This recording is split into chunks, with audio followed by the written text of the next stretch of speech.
శ్రీ శ్రీ పోలేరమ్మ తల్లి జాతర శుభాకాంక్షలు. వెంకటగిరి రాష్ట్ర పండుగ అయిన శ్రీ శ్రీ పోలేరమ్మ తల్లి జాతరకు 1,00,000 రూపాయలు విరాళం అందించిన విఘ్నేశ్వర స్కిల్స్ అధినేత హైదరాబాద్ వెంకటగిరి వాసి బండారు రాజేంద్ర ప్రసాద్. అందరికీ నమస్కారం అండి. నా పేరు ఏవి రమణ, వెంకటగిరి సర్కిల్ ఇన్స్పెక్టర్గా పనిచేస్తూ ఉన్నాను.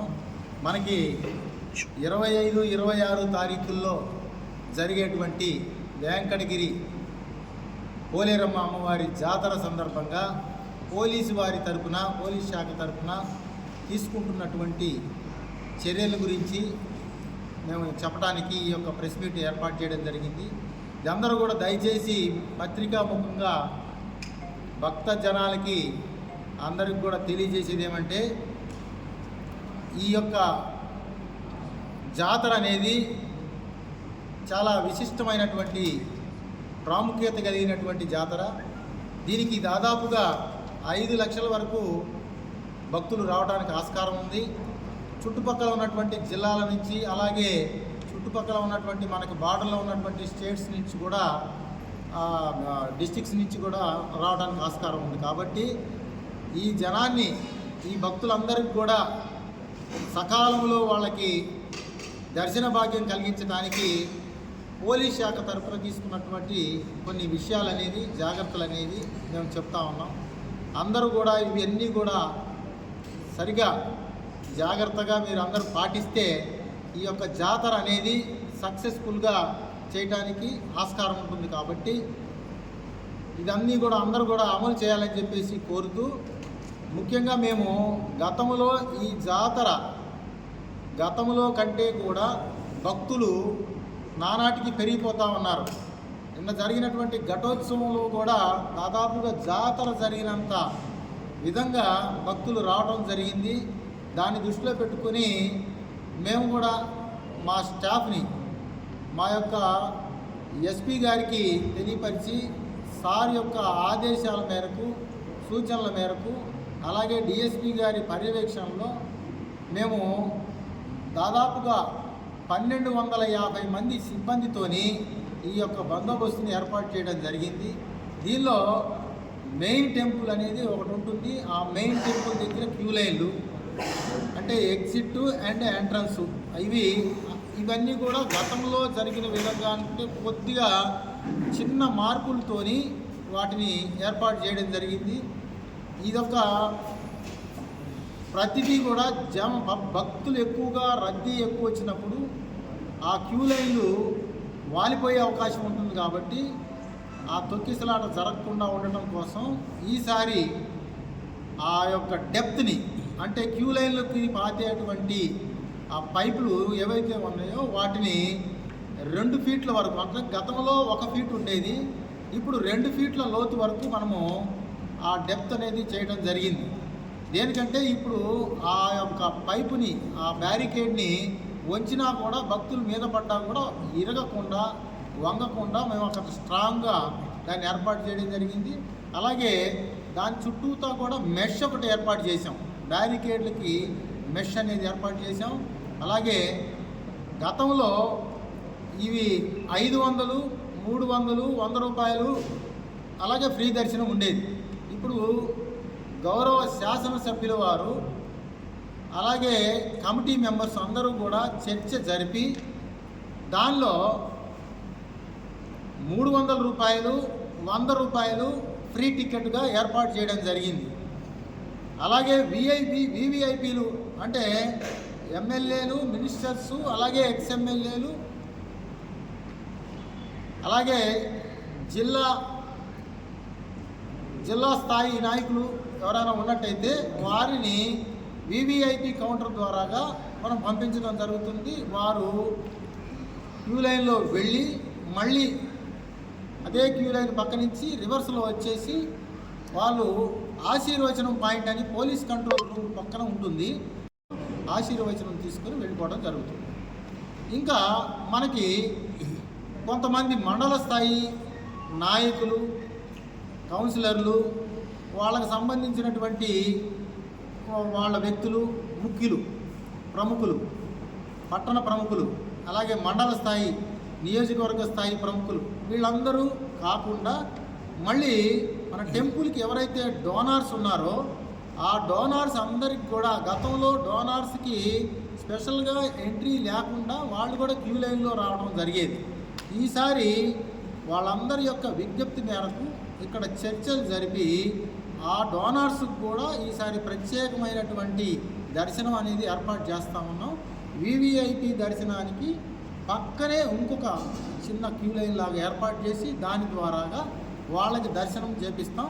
అది ఎంట్రీ ఒకవైపు నుంచి ఎగ్జిట్ మరోవైపు నుంచి పంపిస్తాం అన్నమాట. అలాగే 300 మరియు 100 మీటర్సు అలాగే ఫ్రీ కౌంటర్లు ఇవన్నీ కూడా కంప్లీట్గా ఓల్డ్ బస్ స్టాండ్ దగ్గర ఈ కౌంటర్లు ఏర్పాటు చేయడం జరిగింది. క్యూ లైన్ స్టార్టింగ్ పాయింట్ అక్కడి నుంచి దాదాపుగా 500 మీటర్ల పాటు క్యూ లైన్లు ఉన్నాయి. ఈ క్యూ లైన్లో అక్కడి నుంచి వచ్చేసి ఆర్చ్ సెంటర్ నుంచి టెంపుల్ దగ్గరికి వెళ్ళేసి దర్శనం చేసుకొని అట్నుంచి అటే బ్యాక్ సైడ్ వెళ్ళిపోవడానికి మళ్ళీ చుట్టూ తిరిగి రావడానికి ఆ రోడ్డుకి కనెక్టివిటీ ఇవ్వడం జరిగింది. దీనివల్ల ఏంటంటే వీళ్ళు భక్తులు ఎవరైతే వస్తారో వాళ్ళందరూ కూడా చెప్పుల కోసం మళ్ళీ ఎక్కడెక్కడో పెట్టి చుట్టూ తిరిగి ఇబ్బంది పడతా ఉన్నారని చెప్పేసి ఉద్దేశంతో చెప్పుల స్టాండ్లు కూడా మన సాయిబాబా గుడి అంటే ఓల్డ్ బస్ స్టాండ్ దగ్గరలో ఒకటి, అలాగే పాత ఎండిఓ ఆఫీస్ దగ్గర ఒకటి, అలాగే మన ఎస్బీఐ బ్యాంక్ దగ్గర ఒకటి, ఇలాగా 3 ప్లేసుల్లో మేము చెప్పుల స్టాండ్లు కూడా ఏర్పాటు చేసుకోవడానికి మన టెంపుల్ కమిటీ వాళ్ళు ఈఓ గారు ఈ ఏర్పాట్లు చేస్తూ ఉన్నారు. సో ఇప్పుడు ఇవన్నీ కూడా ఒకవైపు నుంచి ఎంట్రీ ఒకవైపు నుంచి ఎగ్జిట్. అయితే విఐపి వచ్చినప్పుడు కూడా ఈసారి మనం ఏం చేసామంటే విఐపీలు ఎవరైనా దర్శనం చేసుకుంటున్నప్పుడు కూడా గతంలో ఈ యొక్క సామాన్యమైనటువంటి జనం అంటే టికెట్లు కొని క్యూ లైన్లో వచ్చేటువంటి వాళ్ళని టెంపరీగా ఆపి విఐపీలని దర్శనం చేయించిన తర్వాత వాళ్ళు వెళ్ళిన తర్వాత వీళ్ళని అలౌ చేస్తూ ఉన్నాం. అంటే బ్రేక్ దర్శనాల్లాగా ఉండేవి. వాళ్ళందరి యొక్క విజ్ఞప్తి మేరకు ఈసారి 300 కానీ 100 కానీ ఫ్రీ దర్శనం కానీ ఎట్టి పరిస్థితుల్లో కంటిన్యూస్గా అంటే అమ్మవారిని ప్రతిష్ట చేసిన తర్వాత నుంచి కంప్లీట్గా బంద్ చేసే వరకు అంటే 26వ తారీఖు 2 గంటల వరకు ఎట్టి పరిస్థితుల్లో క్యూ లైన్ను ఆపే ప్రసక్తి లేదు. సామాన్యమైనటువంటి ప్రజానీకానికి టికెట్లు కొన్నటువంటి ప్రజానీకానికి ఏమాత్రం కూడా వాళ్ళకి అసౌకర్యం కలిగించకుండా అన్ని ఏర్పాట్లు చేయడం జరిగింది. దీనివల్ల ఏంటంటే క్యూ లైన్ కంటిన్యూగా క్యూ పోతానే ఉంటుంది కాబట్టి అక్కడ నిలుపు అనేది నిలవకుండా ఇబ్బంది లేకుండా వాళ్ళు దర్శనం చేసుకొని వెళ్ళిపోవడానికి ఆస్కారం ఉంటుంది. మరొకటి కూడా గమనించాం మనం, అక్కడ ఈ క్యూ లైన్లో ఉన్నప్పుడు కొంత గాలి ఇబ్బందికరమైనటువంటి పరిస్థితి ఉంటుంది కాబట్టి ఉక్కపోతతోని దానికి సంబంధించి కూడా టెంపుల్ కమిటీ వారితోని అక్కడ ఫ్యాన్లు అవన్నీ కూడా ఏర్పాటు చేయడం జరిగింది. మధ్య మధ్యలో వాటర్ని మజ్జిగని అవి కూడా ఏర్పాటు చేయడం జరిగింది. అలాగే కొంతమంది వృద్ధులు ఉంటారు, ఫిజికల్లీ హ్యాండిక్యాప్డ్ పర్సన్స్ ఉంటారు, బాగా చిన్న పిల్లలు అంటే పిల్లలంటే 1 year బిలో చంక పిల్లలు అంటాం మనం. ఈ చంక పిల్లలతో వచ్చినటువంటి ఆ భక్తురాలు ఎవరైతే ఉంటారో ఆ ఒక్క పర్సన్ని ఫిజికల్లీ హ్యాండిక్యాప్డ్ ఉంటాడో నడవలేని పరిస్థితుల్లో ఆ ఒక్క పర్సన్ని మాకు మెయిన్ విఐపి ఎంట్రన్స్ దగ్గరికి అలో చేస్తున్నాం. అక్కడి నుంచి విఐపి అవకాశాన్ని చూసి విఐపి క్యూ లైన్లో వాళ్ళని డైరెక్ట్గా దర్శనం చేపించి పంపించడానికి కూడా ఏర్పాట్లు చేస్తూ ఉన్నాం. ఈసారి చంటి పిల్లల్ని కానీ అలాగే ఫిజికల్లీ హ్యాండిక్యాప్డ్ పర్సన్స్ని కానీ వీళ్ళని కూడా మనము ఆ యొక్క పర్సంటేజ్ని బట్టి వాళ్ళ స్థితిగతులను బట్టి మనము కంపల్సరీ వాళ్ళకు కూడా దర్శన భాగ్యం కల్పించడానికి అన్ని ఏర్పాట్లు చేస్తాం. దీనికి కోసం అక్కడ ట్రై సైకిల్ అనేది కూడా ఒక 2 ఏర్పాటు చేయడం జరిగింది. ఎందుకంటే మా బ్యారికేడ్లు అనేది ఒక 500 మీటర్ల దూరంలో ఉంటాయి కాబట్టి ఆ 500 మీటర్లు కూడా నడవలేనటువంటి వారికి ట్రై సైకిల్లో తీసుకొచ్చి మనం ఏర్పాటు చేయడం జరిగింది. దీనికి గాను మనము వాలంటీర్స్ని తయారు చేసుకున్నాం. వాలంటీర్స్ ఒక 100 మెంబర్స్ని, ఎన్ఎస్ఎస్ వాలంటీర్స్ని, అలాగే స్వచ్ఛందంగా వచ్చి చేసేటువంటి వాళ్ళని ఒక 100 మందిని తయారు చేయడం జరిగింది. అలాగే ఈ 100 మందితోని మనం ఈ యొక్క క్యూ లైన్లలో కానీ బయట ఉన్న నుంచి ప్రసాద కౌంటర్ల దగ్గర కానివ్వండి, అలాగే టికెట్ కౌంటర్ల దగ్గర కానివ్వండి, ఈ క్యూ లైన్ మెయింటెనెన్స్ కోసం వాళ్ళని వాడుకోవడం జరుగుతుంది. అలాగే ఎన్ఎస్ఎస్ వాళ్ళని, ఎన్సిసి వాళ్ళని కూడా వాడుకోవడం జరుగుతుంది. ఎన్సిసి నుంచి మనకి ఈ యొక్క 120 మెంబర్స్ ఎన్సిసి స్టూడెంట్స్ కూడా రావడం జరుగుతుంది. ఈ 120 ఎన్సిసి మెంబర్స్ని కూడా మనం క్యూ లైన్ల మెయింటెనెన్స్ కోసం వాటిని వాడుకుంటాం.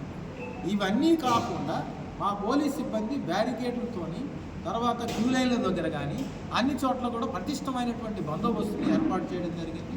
ఏ రకమైనటువంటి అవాంఛనీయ సంఘటనలు జరగకుండా కట్టుదిట్టమైనటువంటి భద్రత ఏర్పాట్లు అనేది చేస్తూ ఉన్నాం.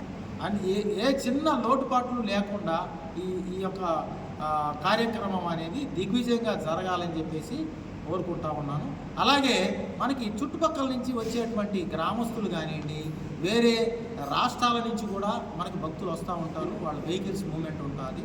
కాబట్టి మనము ఈ వెహికల్స్ మూమెంట్ గురించి మనము ఈ టౌన్కి చుట్టుపక్కల ఒక 10 ప్లేసుల్ని మనము ఈ పార్కింగ్ ప్లేసులు అనేది ఏర్పాటు చేయడం జరిగింది.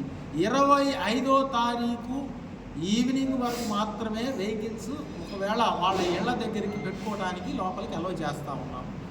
అదే 25 మిడ్ నైట్ నుంచి 26వ తారీఖు మిడ్ నైట్ వరకు ఎట్టి పరిస్థితుల్లో వెహికులర్ మూవ్మెంటు మనకి టౌన్లో అనుమతించబడదు. దయచేసి అందరూ కూడా అర్థం చేసుకోవాలా. మళ్ళొకసారి చెప్తా ఉన్నాను, 25వ తారీఖు మిడ్ నైట్ నుంచి 26వ తారీఖు మిడ్ నైట్ వరకు ఈ కార్యక్రమం అయిపోయిన దాకా బయట నుంచి వచ్చే వాళ్ళు కూడా పార్కింగ్ ప్లేసుల్లోనే వాళ్ళ వాహనాల్ని నిలుపుకోవాలి.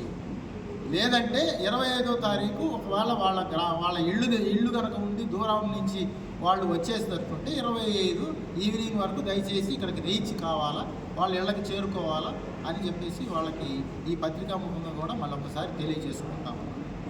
అలాగే ఈ చుట్టుపక్కల ఉన్నటువంటి పార్కింగ్ ప్లేసుల్లో కూడా మనకి బందోబస్తు ఏర్పాట్లు పకడ్బందీగా చేస్తూ ఉన్నాం. ట్రాఫిక్ అనేది క్లియరెన్స్ కోసం మనం ఈసారి ఒక క్రేన్ని కూడా ఏర్పాటు చేశాం. ఈ క్రేన్ ఎందుకంటే ఏదన్నా వెహికల్ రూట్లో ఎక్కడన్నా ఆగినట్టయితే అటువంటి వాహనాన్ని తొలగించడానికి చాలా ఇబ్బందులు పడ్డారు గతంలో. అలాంటి ఇబ్బందులు లేకుండా ఈసారి క్రేన్ని ఏర్పాటు చేశాం.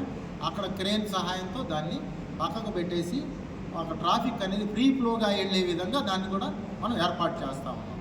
మరొకటి ఏంటంటే 2 వీలర్స్ కూడా రోడ్డు పక్కన ఆపేస్తూ ఉంటారు. దానికోసం పోలీసు వారు ఒక టోయింగ్ వెహికల్ని ఏర్పాటు చేసుకున్నాం, పోలీసు వాహనాన్ని. దాని ద్వారా ఆ వాహనాలని లిఫ్ట్ చేసి తీసుకువెళ్తాం. అంటే ఇది ఎక్కడి నుంచి జరుగుతూ ఉంటుందంటే రోడ్ సైడ్ పెట్టేసి వెళ్ళిపోతూ ఉంటారు. పార్కింగ్ ప్లేసుల్లో పెట్టకుండా రోడ్ సైడ్ ఎట్టి పరిస్థితుల్లో వాహనాలని పార్క్ చేయవద్దని చెప్పేసి మళ్ళీ ఒకసారి పత్రికాముఖంగా నేను విజ్ఞప్తి చేస్తూ ఉన్నాను. మరొకటి ఏంటంటే